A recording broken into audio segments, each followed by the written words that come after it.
My name is Kevin Berger, and I am the author of Atheism is Untenable. On this channel, I don't engage in apologetics. Instead, I apply the principles of polemics and skepticism to atheism and the claims made by atheists. This is Justified Nonetheless. Please like, share, subscribe, and turn on those notifications. Hello again, my little tumbleweeds. Today we're going to talk about what I like to call the Evergreen Strawman. If there's one strawman fallacy that people love to repeat here on my channel more than any other, it is that I am claiming to know the internal workings of other people's minds better than they know it themselves.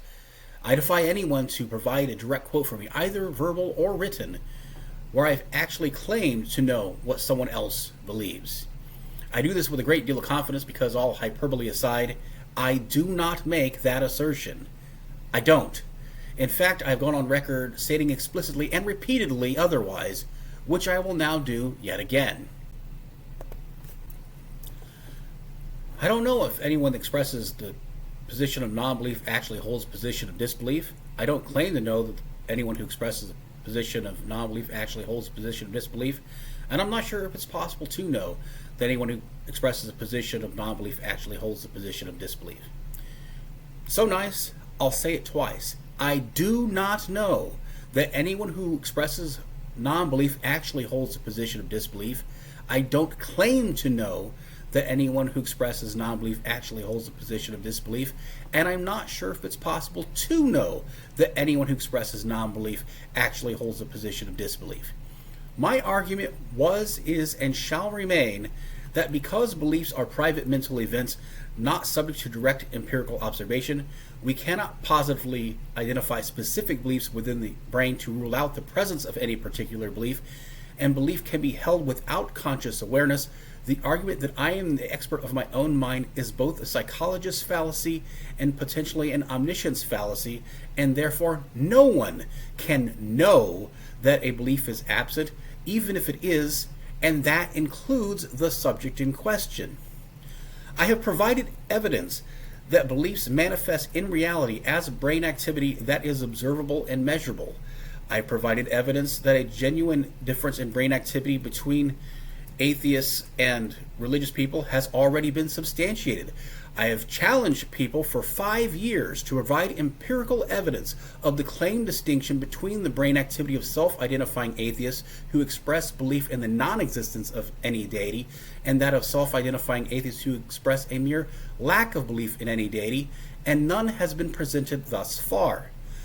I have provided evidence that although uncertainty activates different regions of the brain, because belief and certainty are different thresholds, belief can coexist with uncertainty. I have provided evidence that beliefs are private mental events, not subject to empirical observation, testing, verification, and falsification.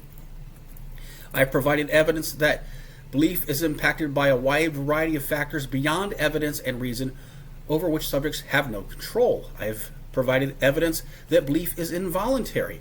I have provided evidence that belief can be held without justification. I've provided evidence that because of the aforementioned issues, propositional logic can only tell us what a subject should believe, but it does not and cannot tell us what anyone does believe.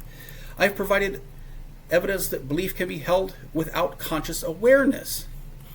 I've gone above and beyond to provide evidence and sound reasoning to justify my position, and despite all of this, I still exercise the principle of intellectual humility by refraining from making the assertion that it is objectively true that non-belief does not exist as a distinct state, or that it is objectively true that atheists who express non-belief in deities do believe that they don't exist. I do not make those claims.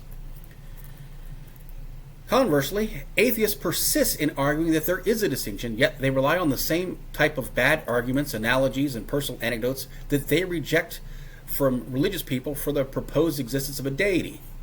Without getting into whether or not they do or do not believe that no deity exists, we must first address the question as to how one can know that a belief is absent in the first place. And the only argument we have here is essentially I am the expert of my own mind, which, as I said before, because of the reasons already given, this is a psychologist's fallacy if not an omniscience fallacy? So again, no, my argument is not and never has been that I know anyone's mind and they know it themselves. Rather, my argument was, is, and shall forever remain, you may not know your mind as well as you think you do. If you persist in asserting that you do, despite all the evidence that I provided, that isn't just a claim, it's an extraordinary claim that requires extraordinary evidence. It has never been about how the word atheism is defined. The point of contention is that you can't define a difference between non-belief and disbelief into existence any more than a religious person can define a deity into existence. It either exists or it doesn't. Hence my demand for empirical evidence for this claimed distinction, because a difference that does not manifest in reality is indistinguishable from a difference that does not exist. I'm sorry that you do not like that. No matter how many times someone bleats out, "You think you know my mind better than I do," it will always be a straw man.